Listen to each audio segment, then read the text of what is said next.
ओम शांति। बाबा कहते, बच्चे, मैं तुम बच्चों को इस समय ज्ञान सुनाकर 5 विकारों का तुमसे संन्यास कराकर तुम्हें सच्चा सच्चा योगी राज ऋषि बनाता हूँ। तभी तुम बच्चे भविष्य में पुरुषार्थ करते करते मोह जीत बन सकते हो। इसीलिए जो पावन बनने की तकदीर तुम्हारी जगी है, इससे तुम लाभ ले लो। 5 तारीख की वाणी है। मीठे बच्चे, बाबा आए हैं तुम्हारी तकदीर जगाने। पावन बनने से ही तकदीर जगेगी। प्रश्न है, जिन बच्चों की तकदीर जगी हुई है उनकी निशानी क्या होगी? उत्तर, वे सुख के देवता होंगे।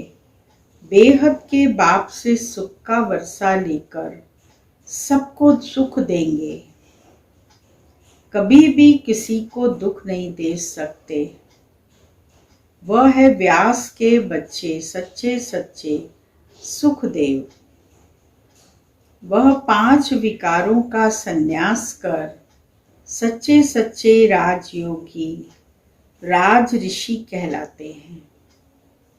उनकी अवस्था एक रस रहती है। उन्हें भी किसी बात में रोना नहीं आ सकता। उनके लिए ही कहते हैं मोह जीत। गीत बजा है, तकदीर जगाकर आई हूँ।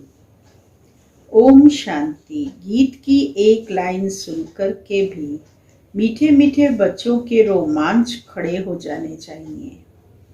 है तो कॉमन गीत, परंतु इनका सार और कोई नहीं जानते। बाप ही आकर हर गीत शास्त्र का अर्थ समझाते हैं। मीठे मीठे बच्चे यह भी जानते हैं कि कलयुग में सबकी तकदीर सोई हुई है। सतयुग में तकदीर जगी हुई रहती है।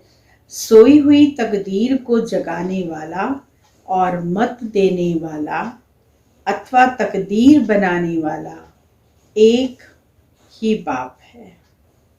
वही बैठ बच्चों की तकदीर जगाते हैं। जैसे बच्चे पैदा होते हैं और तकदीर जग जाती है।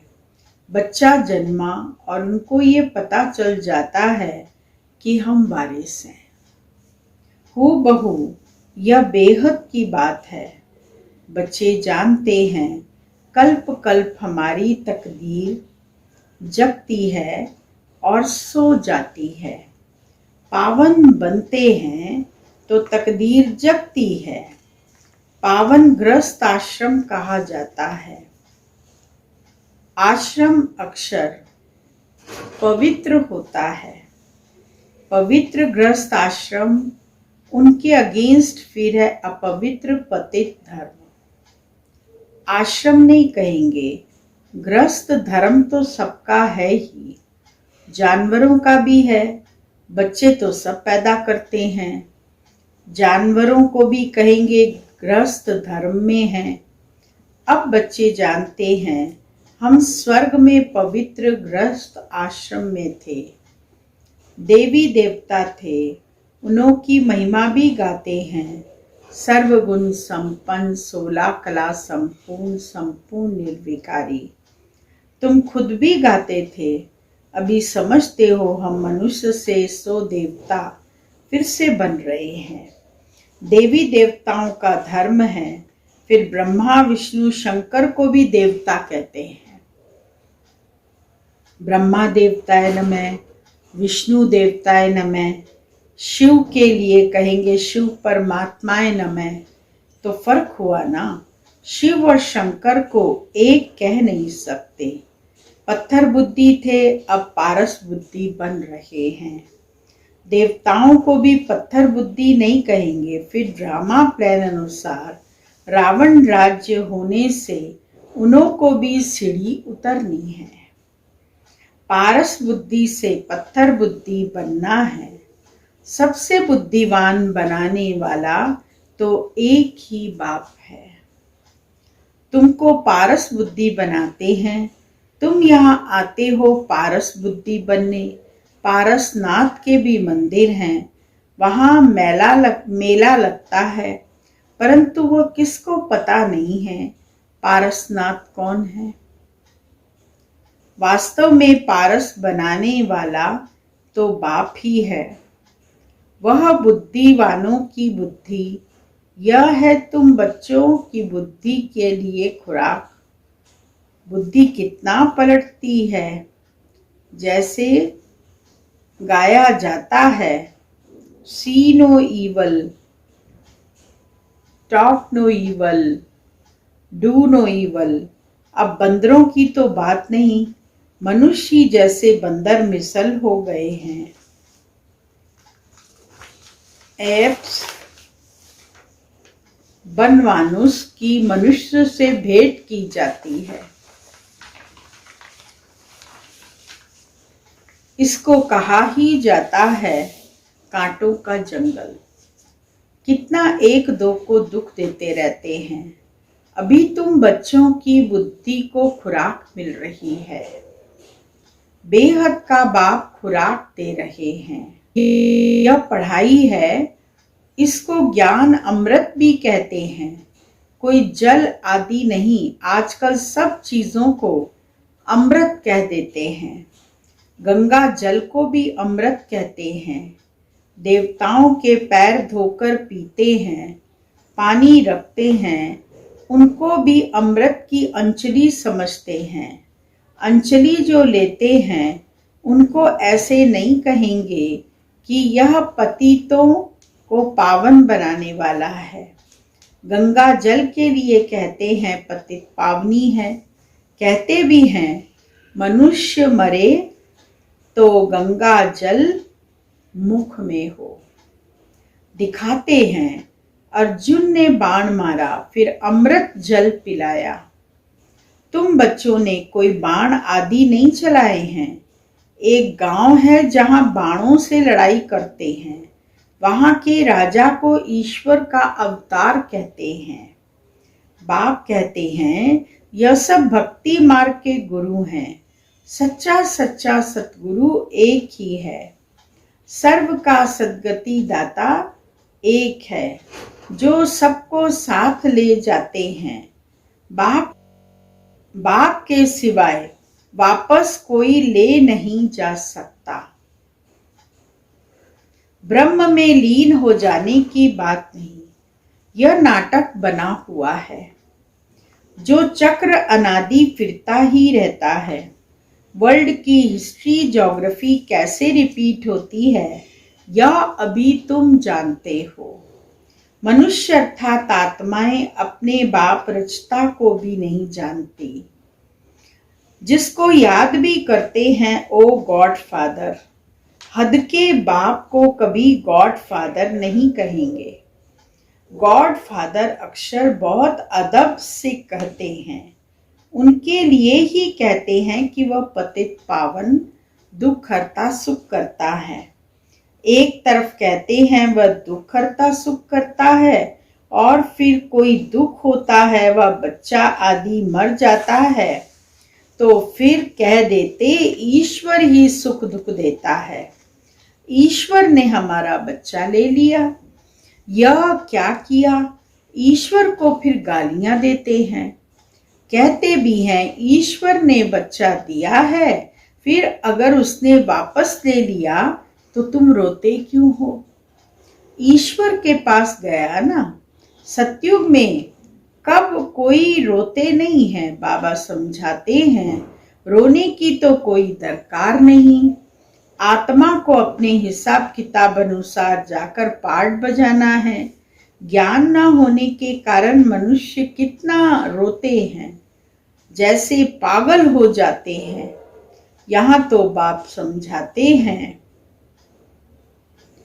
अम्मा मरे तो भी हलवा खाना, बाबा मरे तो भी हलवा खाना, बाप मरे तो भी हलवा खाना। नष्टो मोहा होना है, हमारा तो एक ही बेहद का बाप है, दूसरा ना कोई। ऐसी अवस्था नहीं होती, न कभी अकाले मृत्यु होती है। बच्चे जानते हैं हम काल पर जीत पाते हैं। बाप को महाकाल भी कहते हैं, कालों का काल। तुमको काल पर जीत पानी है, अर्थात काल कब खाता नहीं। काल न आत्मा को न शरीर को खा सकता। आत्मा एक शरीर छोड़ दूसरा लेती है, उसको कहते हैं काल खा गया। बाकी काल कोई चीज नहीं। मनुष्य महिमा गाते रहते हैं, समझते कुछ नहीं। अच्युतम केशवम बाप समझाते हैं, यह 5 विकार तुम्हारी बुद्धि को कितना खराब कर देते हैं। इस समय कोई भी बाप को नहीं जानते हैं, इसीलिए इनको आर्फन की दुनिया कहा जाता है। कितना आपस में लड़ते झगड़ते रहते हैं। यह सारी दुनिया बाबा का घर है ना। बाप सारी दुनिया के बच्चों को पतित से पावन बनाने आए हैं। आधा कल बरोबर पावन दुनिया थी ना। गाते भी हैं, राम राजा राम प्रजा राम साहूकार है, बसे नगरी जिए दाता धर्म का उपकार है। वहां फिर अधर्म की बात हो कैसे सकती। कहते भी हैं वहां शेर बकरी इकट्ठे जल पीते हैं। फिर वहां रावण आदि कहां से आए। समझते नहीं, बाहर वाले तो ऐसी बातें सुनकर हंसते हैं। बाप आकर ज्ञान देते हैं, यह पतित दुनिया है ना। अब प्रेरणा से पतितों को पावन बनाएंगे क्या। बुलाते हैं पतित पावन आओ, तो जरूर भारत में ही आया था। अब भी कहते हैं मैं ज्ञान का सागर आया हूं, तुम्हें आप समान मास्टर ज्ञान सागर बनाने। बाप को ही सच्चा सच्चा व्यास कहेंगे, तो यह व्यास देव और तुम उनके सच्चे सुखदेव। तुम अभी सुख के देवता बनते हो, सुख का वर्षा ले रहे हो व्यास शिवाचार्य से। व्यास के बच्चे तुम हो, परंतु मनुष्य मूंझ न जाए, इसीलिए कहा जाता है शिव के बच्चे हैं। उनका असुल नाम है शिव। आत्मा को जाना जाता है, परमात्मा को भी जाना जाता है। वही आकर पतित से पावन बनने का रास्ता बताते हैं। कहते हैं मैं तुम आत्माओं का बाप हूं। कहते हैं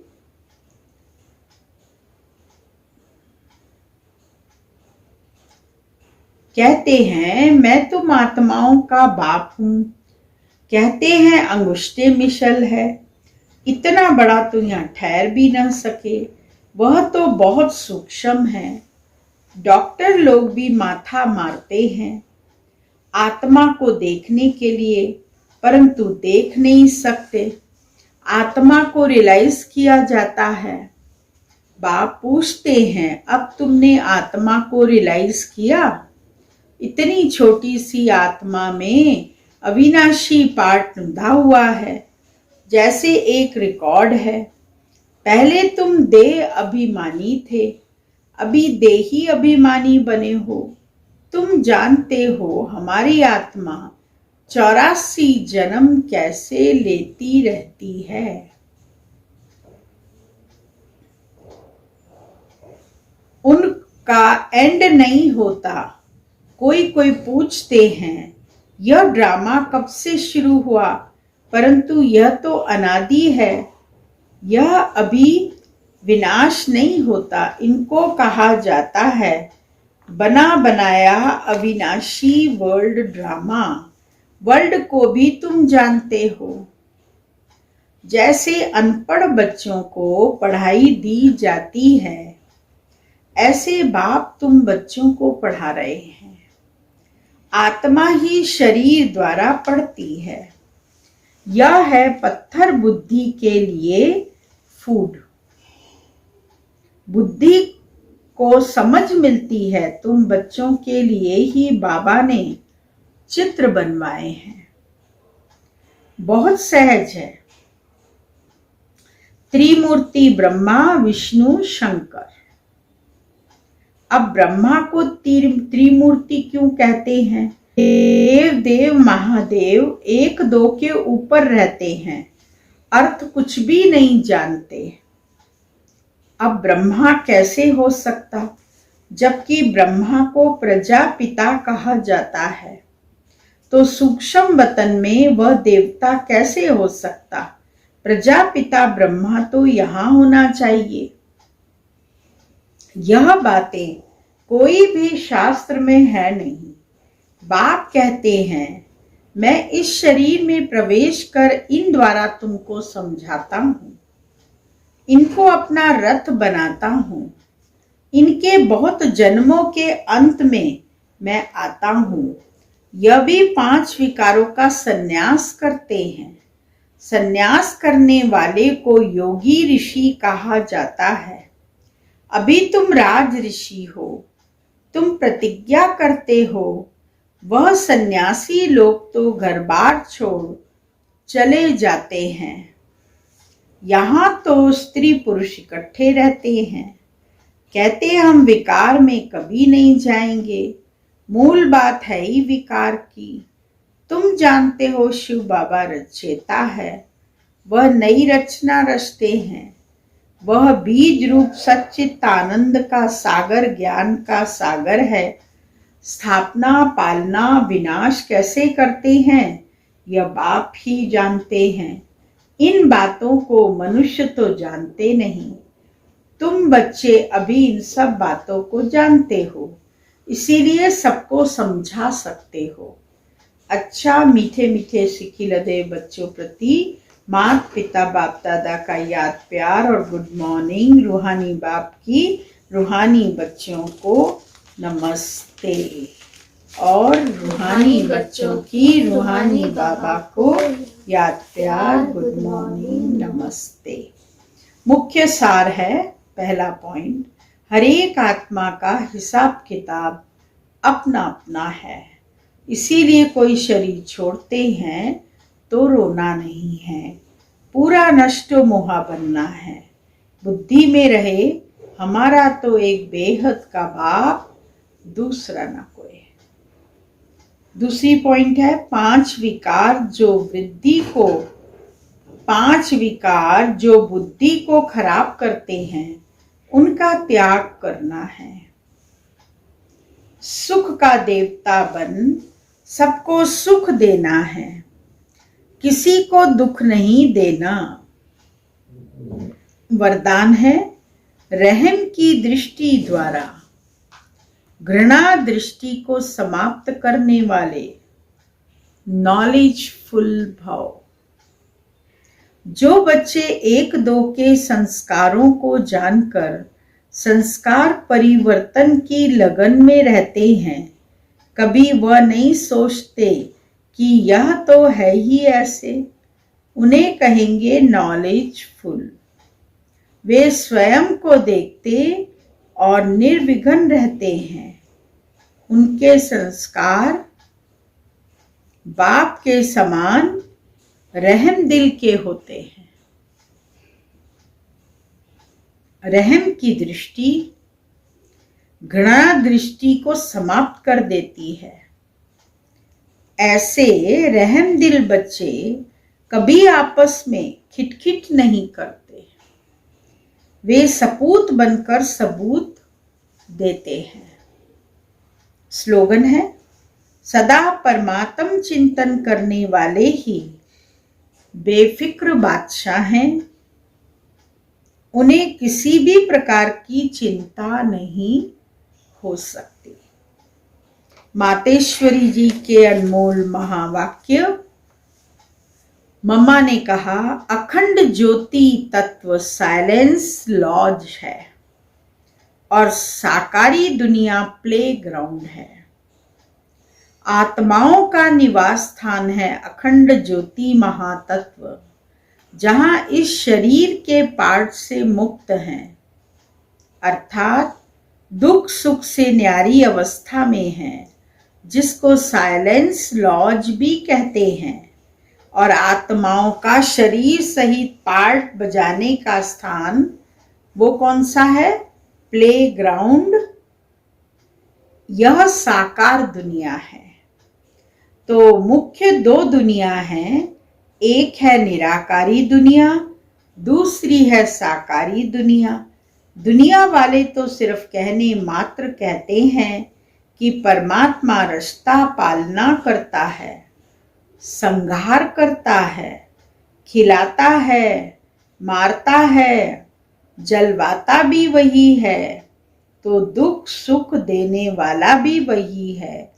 जब कोई को दुख आता है तो कहते हैं प्रभु तेरा भाना मीठा लागे।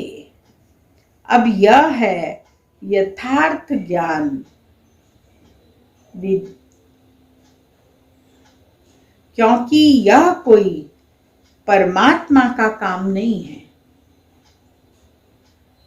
परमात्मा दुख हरता और दुख करता नहीं है। जन्म लेना, जन्म छोड़ना, दुख सुख भोगना हर एक मनुष्य आत्मा के संस्कार हैं। शारीरिक जन्म देने वाला माता पिता है, जो भी कर्म बंधन अनुसार बाप बेटे के संबंध में आता है। इसी रीति आत्माओं का पिता फिर परमात्मा बाप है। वो कैसे बेहद रचना की स्थापना पालना करते हैं, कैसे वो अपने तीन रूप ब्रह्मा विष्णु शंकर का रचयिता है। फिर इन आकारी रूपों द्वारा दैवी सृष्टि की स्थापना, आसुरी दुनिया का विनाश और फिर दैवी दुनिया की पालना करवाते हैं। परमात्मा के यह तीन काम बेहद के हैं। बाकी यह दुख सुख जन्म मरण कर्मों अनुसार होता है। परमात्मा तो है ही सुखदाता, वो कोई अपने बच्चों को दुख नहीं देता। अच्छा, ओम शांति।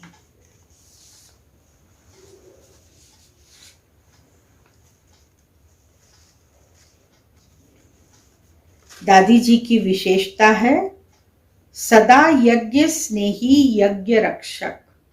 बाबा के यज्ञ की व परिवार की कभी कोई निंदा करे, यह दादी सुन नहीं सकती थी। दादी इसे महापाप समझती। दादी सदा यज्ञ रक्षक बनकर रही। उनकी बुद्धि में सदा यही रहता कि यह यज्ञ हमारे यज्ञ पिता का है, इसकी हम सबको मिलकर संभाल करनी है। कोई भी ईश्वरीय नियम व मर्यादा का उल्लंघन कर यज्ञ की व यज्ञ पिता की कभी निंदा नहीं करानी है। अगर कोई ब्राह्मण कुल की मूल मर्यादाओं का उल्लंघन करता तो वे शक्ति रूप बनकर निर्णय लेती। साकार बाबा ने तो अपने आप सब कुछ करके अपने आप को छिपाया, लेकिन दादी ने बाबा को छिपने नहीं दिया। यज्ञ के लिए, बाबा के लिए अपना अति प्यार रहा। बाबा के लिए उनका अति प्यार रहा। इसी प्यार के पीछे उन्होंने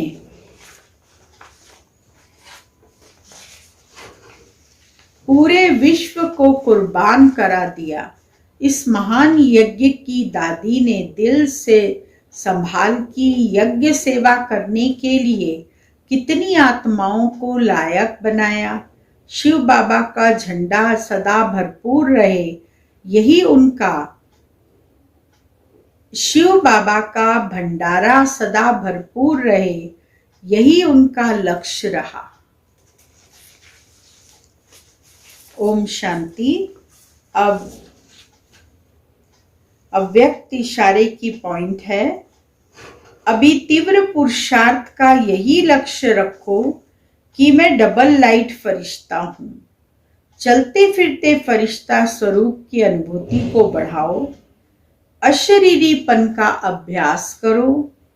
सेकंड में कोई भी संकल्पों को समाप्त करने में संस्कार स्वभाव में डबल राइट रहो। ओम शांति।